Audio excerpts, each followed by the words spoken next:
Hey everybody, let's make it real.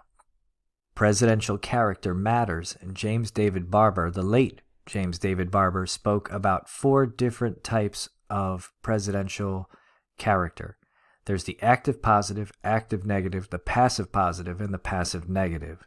When you look through all 4 of these, you see that there are some differences.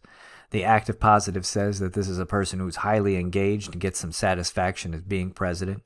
You have the active negative who does things with little personal satisfaction and is highly engaged. You have the passive positive who gets great satisfaction from the job but puts a little energy into it. And the passive negative where they just basically can't stand it whatsoever as being president. So you have to ask yourself, you see some of the names that are up there, but you don't see the more recent ones. You do see George W. Bush, but where would President Obama fit on this type of chart? Where would President Trump fit on this chart?